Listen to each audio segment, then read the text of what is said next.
This book is like the movie Beetlejuice if instead of being written and directed by Tim Burton, it was written and directed by Steven Spielberg, but like peak divorce Steven Spielberg, so like 1989 Steven Spielberg.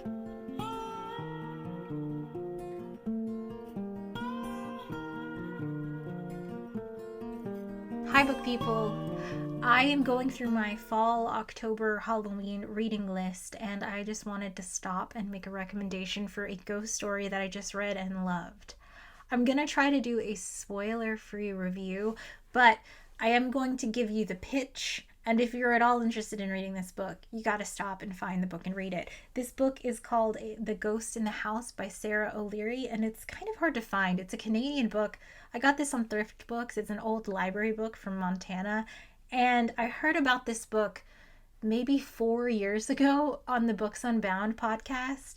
And it's just kind of been sitting on my book list to find list. I keep it in my Amazon cart. My Amazon cart is just hundreds of books that I've heard about, and I'm like, oh, that sounds interesting, and I just shove it in there as like the list, and then I'll go to the thrift store and like reference. And I went on Thrift Books because I really just wanted to read this in the fall. It's a ghost story, and it's a really nice folly book, and I was excited to read it at this time. Here is my pitch for this book. This book is like the movie Beetlejuice if instead of being written and directed by Tim Burton, it was written and directed by Steven Spielberg, but like peak divorce Steven Spielberg, so like 1989 Steven Spielberg, and it was great. I do think that while I found this ghost story very refreshing and that it was not like saccharine and overly sweet like other ghost stories, I feel like it could be a little divisive. A lot like, hang on. I read Outline at the Beach. I loved it, but I can also see why a lot of people absolutely hate this book. I loved it. Maybe I'll talk about it a little at the end. But like Outline, I feel like A Ghost in the House could be very divisive in that it's not your typical ghost story. A woman wakes up in her house, realizes she's a ghost, it's 5 years in the future, and her husband is remarried. That's the story. Stop now if you want to read it at all. I loved it. I absolutely flew through it. I read it in like 3 hours. It was fantastic. For me, personally. Your mileage may vary. So, that was the pitch. If you're interested at all, probably leave now and read it. Actually, I don't know. Maybe, like, I like to go into books blind, but maybe some people like to know more about the story. I'm not sure. That's why I think I read so many books where I'm like, it's not what I thought it would be. And I'm a little bit disappointed, but it's because I want to experience it fresh. But maybe not everybody's like that. I'm going to try to be no spoiler still, but I want to talk a little bit more about why I liked it. And that's because it just wasn't a typical ghost story. Like, there are two types of ghost stories usually, right? First is the, like, It's a Wonderful Life story, right? Like, you're looking at your life and you're like, oh, it's garbage. And then someone's like, no, you did a bunch of stuff. Actually, your life was super valuable. And then the second type of ghost story is the Christmas Carol ghost story, right? Where it's like, oh, your life was garbage. You were a garbage person. And now through your legacy, you must correct that. And, your life was bad, but in the future, you won't be remembered that way. Those are the two types, right? I realize now neither of those characters are actually dead in those ghost stories, but that's just how I feel ghost stories usually go. This book, however, is not like that at all. She's like, I had this wonderful life, and she kind of realizes throughout the novel that like she didn't actually do the things she wanted to do, and maybe her marriage wasn't that great and they weren't as happy as she thought they were, but that's fine. Like, that's the end. It's not this saccharine sweet ending where she goes back and fixes her mistakes. It's just like she realizes her errors and is like, oh, and moves on. And I found it really refreshing. Like, the ending, I feel some people could find deeply unsatisfying, but I found it incredibly refreshing. I just loved to see this woman be like, huh, all right, and then just move on. I'm not a religious person. I don't believe in an afterlife. Like, your neurons stop firing and you die, and I'm fine with that. But I do love to read about what people's ideas of what afterlife could be like. Like, I love to read stories about different versions of hell. I think I've talked about that before. And I also love to read ghost stories that just kind of make up what an afterlife could be and then leave you kind of deciphering the implications of that. Like, this book creates this version of an afterlife, but it doesn't shove all the details into your face. So you spend a lot of time thinking about, like, what does this mean? Where is she going? What is happening with this? One of the things she does as a ghost is kind of go back in time almost and relive her memories. And I found that really interesting. Like, she's torn between just like living her life again or being a ghost and like walking around her house. And one of the things she does is relive her death, which, spoilers, all right, this is a spoiler, but also it's not like a huge plot component. Skip if you need to. Okay, so she finds out she died by falling down the stairs and hitting her head. And then instead of like realizing what's happened, like, you know how people get head injuries and they kind of just go about their day without realizing it? She goes to get a drink of water and then she falls and dies. And so her husband comes home and sees her just dead. Terrible. But that just, it's like a deep fear of mine. So I did enjoy reading about it. One time when I was like 12 years old, I was cleaning under the countertop or under the cabinets. Like, you know how there's backsplash on fancy kitchens? We didn't have that. So there was like grease stains all over the wall, just like regular wall. So I was under the upper cabinets with a spray bottle and a rag, just like really trying to scrub, like using a lot of elbow grease. And it wasn't working and I was like frustrated. And so I like slammed my head up and I hit my head on the open door of the cabinet, but like it was at such an angle that it didn't move. It just went into my head.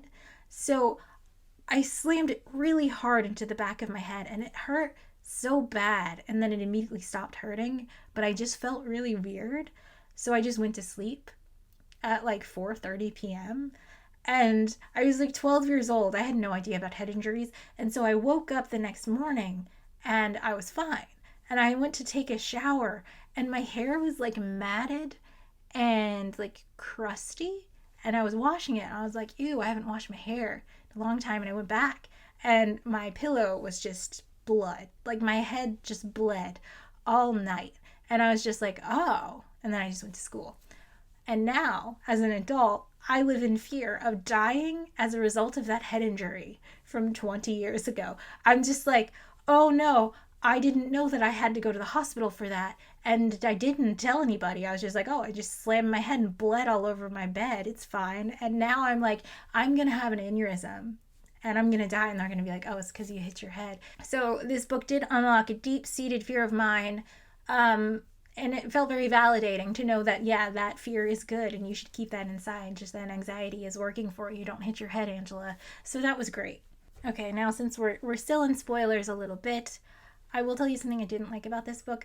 The new wife in this book is the victim of domestic violence. And so her daughter is like, I want to go see my dad. I don't like this new stepdad. And the wife is like devastated to hear this because like she was abused by this previous man. And the new husband is like trying to handle his wife's emotions and be like, I would never do that to you. And also support his stepdaughter who he like loves and respects, but doesn't want to like push her father away, even though he's the bad person. And it was a very complicated relationship, but it felt like that story was written solely so that the ghost wife would be kind to the new wife. And I just feel like we don't need that. Like, it made it almost seem like the only reason this man moved on was because this woman needed a man to help her. This new woman is leaving a domestic violence situation, needed help. That's why he broke the vows to his dead wife. And I just don't need that. Like, his wife died. He can move on. And he should move on. And it's totally fine. It was just weird. Like, it made me think less of the main character, that she required like a sad backstory, or otherwise she wouldn't have felt for this new woman. She wouldn't have felt that like her husband deserved to move on. It was kind of weird. I just thought it was unnecessary. Otherwise, I think that might be my only complaint. Yeah, I really liked it. I would read more by this author. This was a recommend from me. Let me know if you've read it. I don't know anyone else that's read it. Great. Okay, I should just talk about outline because I did say that I would tell you if I read either of those books. So I went to the beach for 2 days, one night. I brought two books, which I think was excessive, but I did read outline. I actually started reading it and I couldn't put it down. I just flew through this book.